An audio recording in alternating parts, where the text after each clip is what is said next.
Dari Cito Mall, lantai 3, tepatnya di Gede 27, Surabaya. Nah, ini e-station ini masih melakukan siaran ya. Dan untuk Anda di sore hari ini yang baru saja bergabung bersama saya, Yohan Sasamudra, akan memberikan sesuatu hal yang sangat berbeda sekali. Dan kali ini saya mencoba untuk ngomong-ngomong soal hari ini tanggal 18 Maret 2021 ya.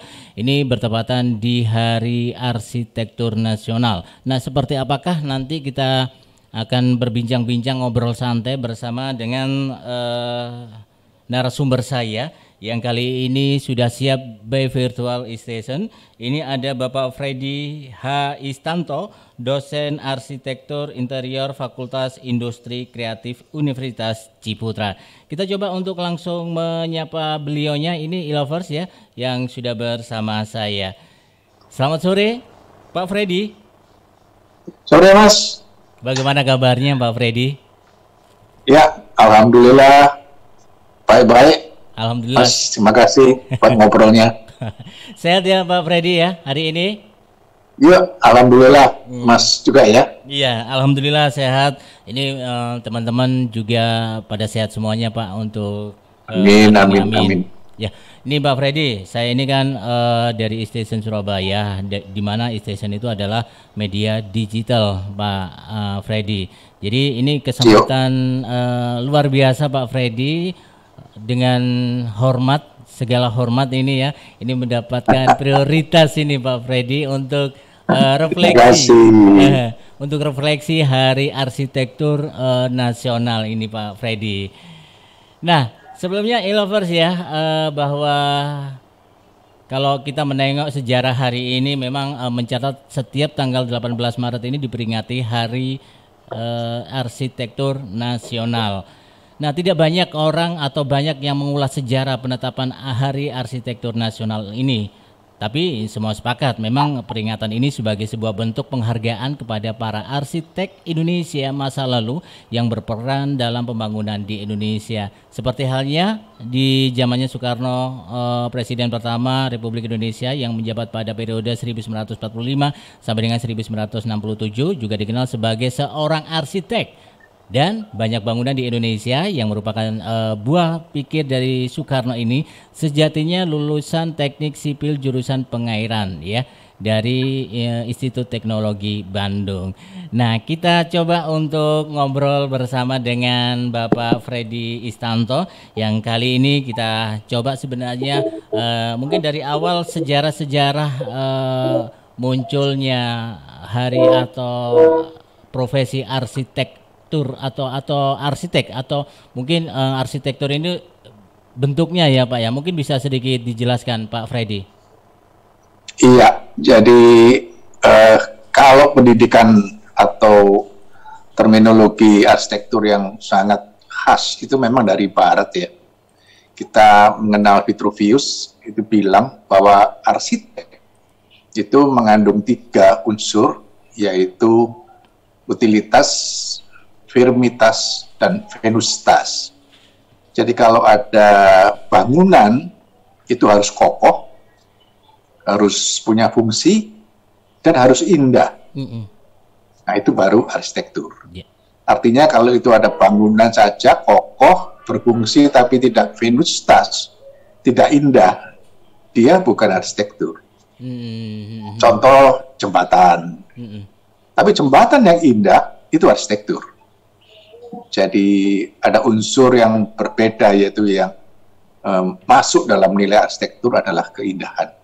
Jadi tidak semua objek struktur itu arsitektur. Jadi ketika dia bicara tentang venustas, keindahan, itulah kita sebut dia sebagai arsitektur. Nah, arsitektur sendiri di Indonesia kita punya tokoh-tokoh di bidang arsitektur tradisional, bagaimana orang-orang Jawa zaman Mojopahit membangun apapun zaman itu ya. Bahkan zaman Hindu-Buddha memunculkan heritage kelas dunia seperti Borobudur, Prambanan, dan sebagainya.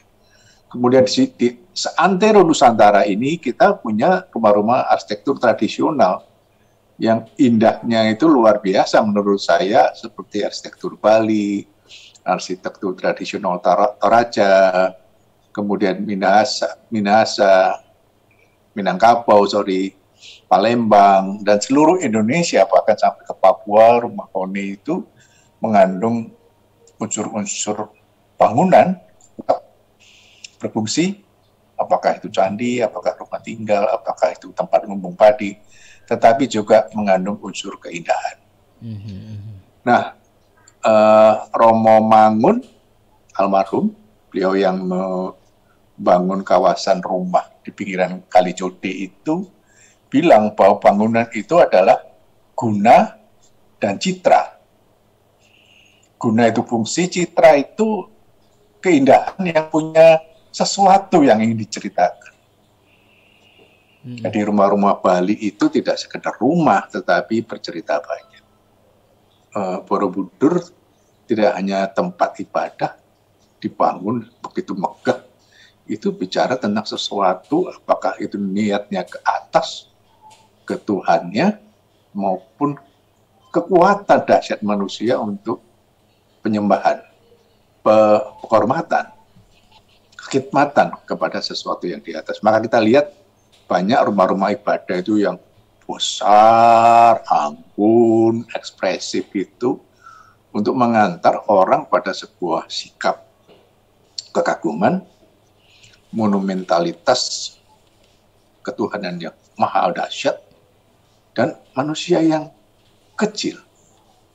Maka kalau kita lihat Masjid Agung Al-Akbar itu maupun yang di Jakarta, Istiqlal, itu kolom-kolomnya itu nggak cukup satu orang untuk merangkul pilarnya.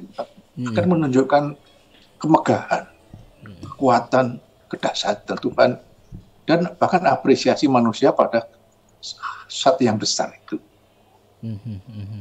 Ya. Itu jadi.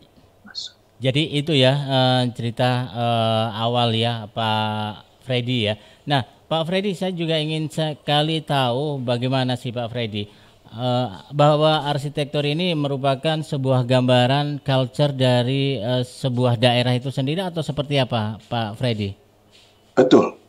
Jadi arsitektur itu menjawab kondisi dan lingkungan setempat. Jadi ketika ada orang-orang Jawa bilang bahwa bangunannya itu yang terbaik adalah menghadap Laut Selatan, dilambangkan menghormati Nyi Loro Kidul, sebetulnya secara geografis bangunan yang menghadap selatan, karena kita berada di bawah garis khatulistiwanya tidak terlalu tengah gitu ya. Yeah. Jadi ketika Pulau Jawa itu berada di bawah, maka arah hadap yang baik itu menuju selatan. Makanya rumah-rumah Jawa itu banyak yang sekali menghadap selatan ya. Selatan ya. Tapi di Bali orang menganggap bangunan, bukan bangunan, alam makhluk kosmos yang agung itu di gunung. Salah satu yang terbesar adalah Gunung Agung. Kemudian yang bagian lawan dari keagungan itu laut. Jadi rata-rata bangunan yang menarik di Bali itu menghadap ke Gunung Agung, dengan backside-nya itu menghadap ke laut. Jadi masing-masing punya sebuah respon kepada alam. Jadi kenapa atap itu kemudian miring? Beda dengan atap di bangunan barat itu yang lebih lurus-lurus, dak beton begitu, karena di sana atap itu salah satunya adalah menahan salju yang berat. Sedang di Indonesia panas dan hujan, itu kita butuh air itu cepat melaju jatuh ke bawah, dan naungan. Naungan itu pembayangan itu, Mas. Jadi yang dihindari dari rumah di Indonesia adalah paparan langsung matahari masuk ke bangunan, karena itu panas sifatnya. Keteduhan itu yang kita harapkan. Kemudian tadi kita bicara tentang lokal, geografis. Maka Indonesia yang panas lembab itu membutuhkan bukaan-bukaan besar, jendela yang besar, kemudian jendela satu dengan jendela yang lain itu cross. Dia menyeberang dari satu titik ke satu titik untuk mengusir sekecil apapun kelembapan supaya rumahnya segar. Ya. Beda dengan kalau kita lihat bangunan-bangunan di Arab, yang justru kelembapan itu kita harapkan karena panas banget, kering gitu ya. Jadi bangunan itu di tengah-tengah bangunan biasanya di Arab itu ada air mancur gitu, mengundang kelembapan itu masuk. Sedang di Indonesia karena kelembapannya tinggi justru kita usir. Gak enak gitu di dalam lembab ya, jadi gerah gitu loh. Sumuk itu ya karena panas. Sumuk juga nggak enak ya Pak ya. Betul. Jadi angin yang semeriwing itu yang justru kita harapkan masuk jendela kita. Makanya kalau rumah-rumah yang memang sangat adaptif itu ketika arsitek-arsitek Belanda masuk ke Indonesia, dia membaca itu. Jadi bangunan-bangunan Belanda akhirnya kolonial Belanda ya di Indonesia itu tritisannya banyak, kemudian diberi jarak dinding itu tidak langsung kena matahari tapi dikasih koridor. Kalau rumah Jawa itu dikasih sosoran, tritisan, itu rumah Jawa menjawab kebutuhan panas matahari yang kaya itu kita butuh. Beda dengan di Barat itu memang tidak sekencang matahari dan hujan di Indonesia. Jadi sangat adaptif terhadap alam. Seperti juga rumah-rumah di Rumah Panjang di Kalimantan, kemudian Toraja, Minangkabau, yang dikenal adalah rumah panggung. Rumahnya tidak nempel pada lantai tapi berjarak. Ya, itu mengatasi hujan, banjir maksudnya, mengatasi binatang buas, kemudian mengatasi kelembapan tadi itu supaya kelembapan tanah itu tidak masuk ke bangunan. Makanya bangunan-bangunan di Toraja yang tadi saya sebut, kemudian Rumah Panjang di Kalimantan maupun di Minangkabau, rata-rata bangunannya adalah bangunan panggung. Nah, Pak Freddy, kalau melihat dari perkembangannya sendiri Pak Freddy, ini seperti apa sih Pak arsitektur mungkin dari zaman dulu hingga sampai sekarang ini ada banyak sekali perbedaan-perbedaan ya. Yang terpenting adalah memunculkan sebuah keindahan ya, begitu ya Pak Freddy. Nah, sekarang bagaimana Pak? Kalau Pak Freddy sendiri melihat ornamen-ornamen dulu hingga sekarang ini seperti apa ini Pak Freddy? Apakah ada penurunan atau ada perkembangan yang cukup bagus gitu Pak Freddy? Ya, selain geografis, kondisi alam, banyak yang mempengaruhi faktor-faktor kebudayaan yang membuat kemudian perjalanan arsitektur itu menarik, Mas.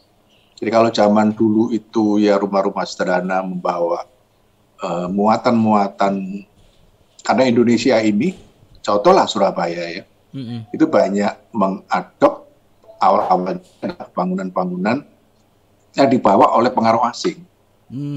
Jadi dari Belanda, dari Cina, kemudian di Surabaya sendiri memasukkan juga unsur-unsur lokal yaitu arsitektur Jawa. Nah, kemudian Belanda membawa banyak rombongan arsitek-arsitek muda dan membawa mazhab-mazhab arsitektur di Eropa itu diadaptasikan dengan iklim di Indonesia, menghadirkan bangunan-bangunan besar dengan sebutan arsitektur kolonial. Pasca kemerdekaan ada sebuah pemberontakan sebetulnya. Jadi ada keinginan arsitek muda Indonesia itu melahirkan arsitektur yang kita sebut sebagai arsitektur jengki.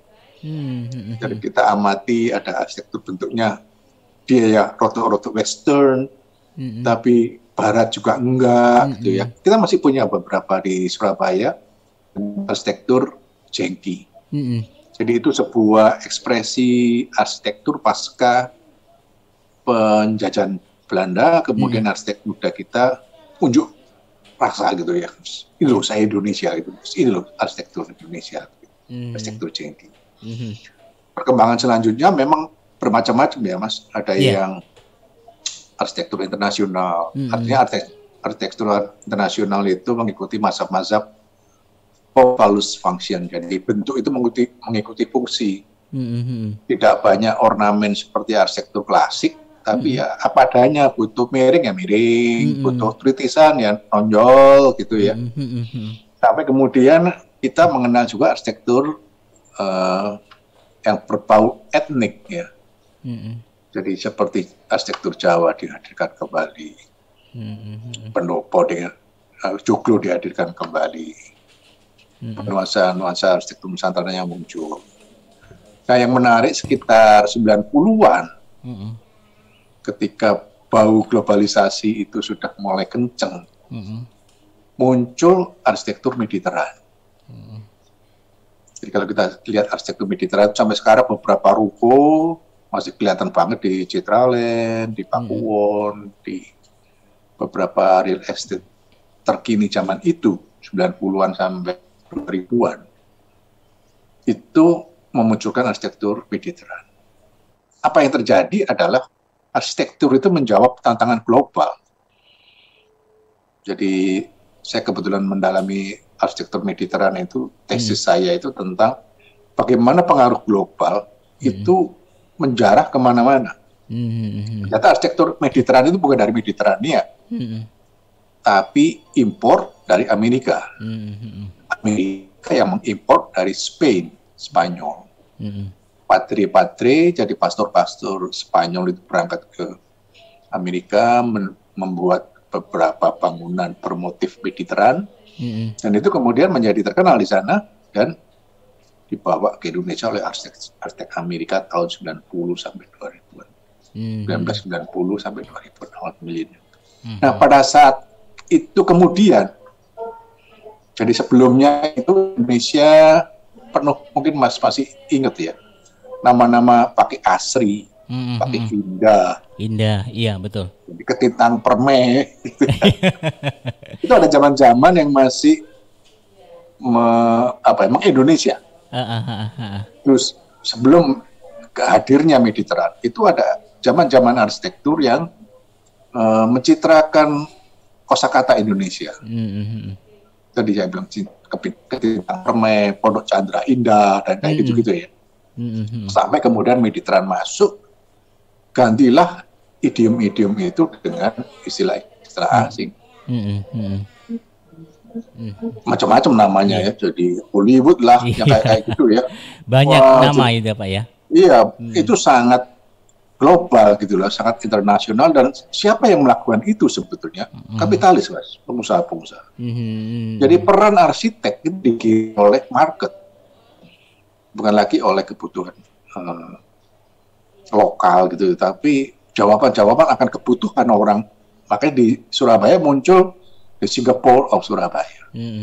Wong di Citraland, di Made, wong di mana Menganti kok ada Singapura gitu ya.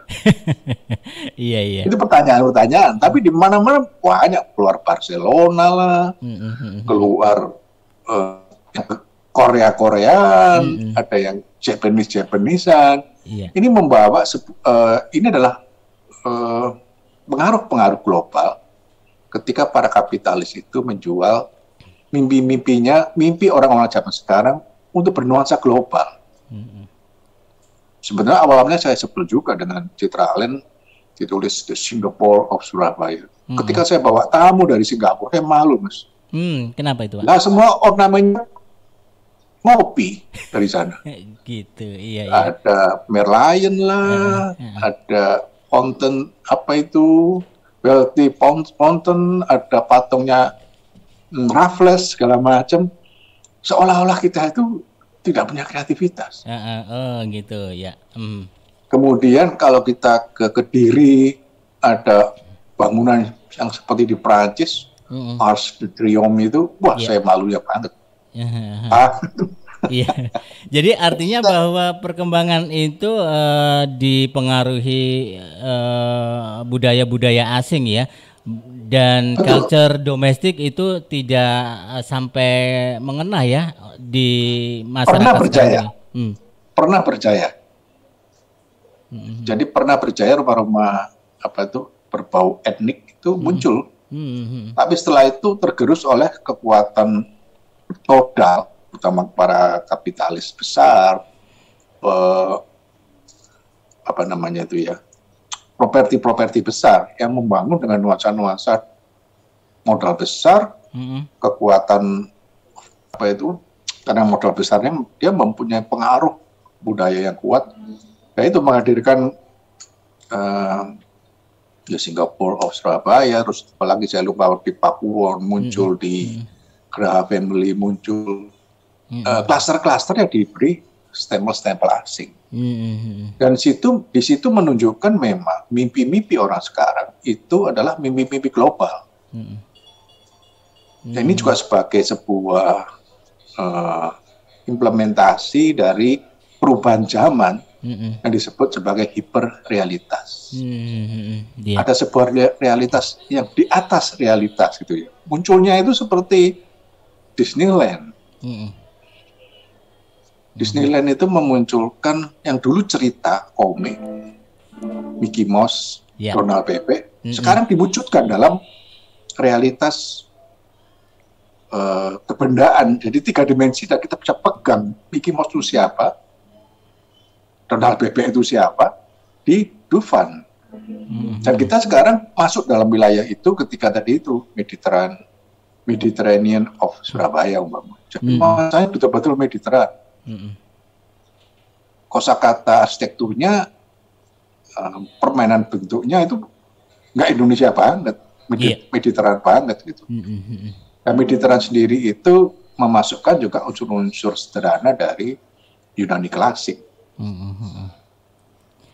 Ternyata banyak hal ya, banyak masalah yang tentu dihadapi para arsitek-arsitek sekarang ini ya untuk bisa membentuk sebuah pemikirannya, diaplikasikan dalam bentuk sebuah karyanya menjadi sebuah bentuk bangunan atau benda-benda yang sangat indah ya Pak Freddy ya sekarang ini. Nah Pak Freddy, saya ingin tahu sih sebenarnya untuk tantangan yang dihadapi para arsitek-arsitek sekarang ini ya Pak Freddy untuk bisa berkarya. Karena memang sekarang ini dominasi yang seperti disampaikan oleh Pak Freddy tadi bahwa arsitektur sekarang ini itu condongnya ke barat-baratan gitu. Nah ini tantangan yang harus dihadapi kita semuanya. Ini kalau tanggapan Pak Freddy sendiri seperti apa Pak Freddy? Betul, jadi ada pergumulan antara bentuk-bentuk modern, pergumulan untuk mengglobal itu hadir. Tetapi perlu para arsitek ini memahami bagaimana globalisasi itu memunculkan global paradoks. Jadi kalau orang ke Indonesia, sebutlah orang asing ke Surabaya gitu ya, orang luar negeri ke Surabaya, dia akan males banget mau lihat mall gitu. Karena mall itu di seluruh dunia sama. Artinya modernity yang dijual, isinya ya tenanya itu saja, sebenarnya tinggal gegap gembita, arsitektur megahnya dan sebagainya. Tetapi orang-orang luar negeri ketika datang ke Bali, dia ingin lihat arsitektur Bali. Bukan arsitektur mall yang modern banget. Karena kalau kita akan membangun arsitektur modern yang banget, itu ya kalah dengan Singapura, kalah dengan Shanghai, kalah dengan New York, dan sebagainya. Orang akan hadir di Surabaya, melihat Surabaya itu punya apa sih? Orang hadir ke Madura itu punya apa sih? Kan bukan mallnya yang besar itu. Tapi dia ingin melihat identitas Madura itu seperti apa. Jadi yang perlu disikapi oleh arsitek muda sekarang, menjual modernitas itu oke banget, tetapi memasukkan unsur-unsur tradisional dan lokalitas, itu menurut saya wajib gitu ya, sehingga orang, nah ini saya tidak di Hawaii, Bapak, saya tidak di Hong Kong, tapi Surabaya yang modern, tapi saya berasa Surabayanya. Sebenarnya tantangannya di situ sih, karena sama dengan orang makan ya, turis-turis luar negeri, turis-turis mancanegara dia ingin makan bukan lagi makanan, ya pasti dia memilih makanan tradisional, makanan lokal. Tapi yang lebih penting lagi, dia juga ingin merasakan suasananya, atmosfer interiornya. Iya. Mungkin duduk cangkruan itu nggak pernah dia di sana, tetapi itu bisa dijual. Kenapa? Karena Starbucks itu di seluruh dunia ada. Tapi kedai kopi yang bisa cangkruan minum dari kendi umpamanya, itu bisa dijual sebagai sebuah nilai tambah. Budaya kita gitu ya Pak ya? Budayanya ditampilkan. Jadi kalau kita mau memakai unsur-unsur lokal dari interiornya, kita bisa pakai batik, pakai ulos, pakai tenun ikat Lombok, yang kita pasang di interior kita, dan orang merasa ini beda ketimbang dengan material-material yang semua dunia memakai. Itu yang sebetulnya tantangan-tantangan kita ke depan. Dan bagaimana kemudian tantangan itu tidak sekedar fisik bangunannya, tetapi juga menjawab isu-isu sekarang ya Mas. Green. Isu-isu green ya. Jadi sekarang ini sebetulnya apapun yang terjadi, arsitektur itu merusak alam. Harus kita akui itu, arsitektur itu merusak alam sebenarnya. Tetapi jawaban dia kepada alam itu yang kita butuhkan. Oke. Dan terakhir Pak Freddy, mungkin ini Hari Arsitektur Nasional, sekali lagi di tanggal 18 Maret ya Pak Freddy. Selamat untuk Hari Arsitektur Nasional. Semoga saja nanti kedepannya para arsitek ini memiliki sebuah pemikiran-pemikiran yang seperti halnya disampaikan oleh Pak Freddy tadi. Nah, ini ada pesan ataupun juga harapan-harapan terakhir ini di perjumpaan kita, Pak Freddy. Ya, ada yang belum saya sebut adalah identitas kota, Mas. Identitas kota itu kita bagaimana Surabaya harus berbeda dengan Malang, harus berbeda dengan Mojokerto, karena dia harus punya karakter. Dan karakter-karakter kota itu ditandai dengan artefak-artefak arsitektur yang bisa menjadi catatan, inilah Surabaya, inilah wajah kawasan Tunjungan. Di Bandung ada Braga umpama, kemudian di Malioboro, Yogyakarta. Kemudian pernak-pernik kota berupa bangunan budaya, ini juga yang perlu kita selamatkan di masa kini kan. Jadi maksud saya banyak kawasan-kawasan lama yang harusnya juga saya himbau untuk teman-teman jangan selalu kemajuan atau pembaruan itu harus sebuah kemajuan atau pembaruan sesuatu yang baru, tidak harus, tapi memanfaatkan catatan-catatan lama, bangunan lama, artefak-artefak lama, kemudian diisi dengan semangat baru. Itu menjadi tantangan kita karena lokalitasnya keluar gitu ya. Apa yang saya sebut lokalitas adalah tunjukkan ini Surabaya, beda dengan Semarang. Maka orang datang dari luar negeri, dari mancanegara, dari luar kota, dari luar daerah. Ketika dia Surabaya, dia merasa, oh ini Surabaya. Jadi nggak usah dikasih tahu ya Pak ya. Jadi karakter kotanya, ciri khas kotanya harus dihadirkan. Nah ini pesan untuk arsitek muda, jangan kemudian terlalu lahap dengan modernitas yang kemudian meninggalkan identitas kota. Oke. Ini ada tanggapan ini dari e-lovers yang menyaksikan kita, Pak Freddy, melalui YouTube-nya Pak Freddy. Ada like ini Pak Freddy dari siapa ini Bapak siapa ya? Sebentar Pak Freddy ya. Yuk, Pak Hernowo.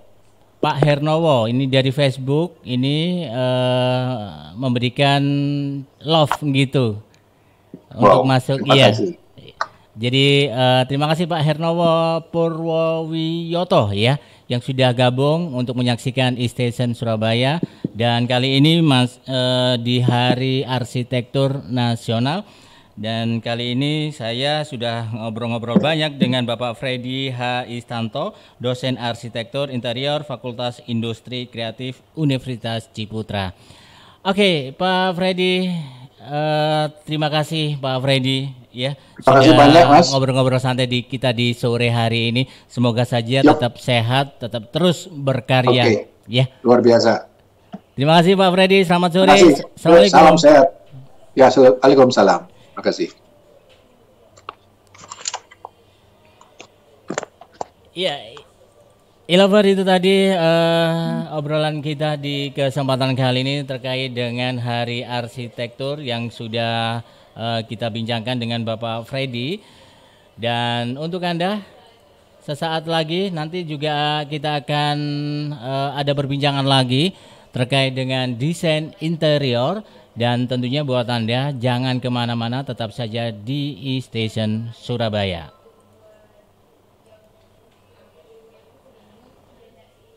SMS sendiri itu anggotanya lebih dari 100. Kemudian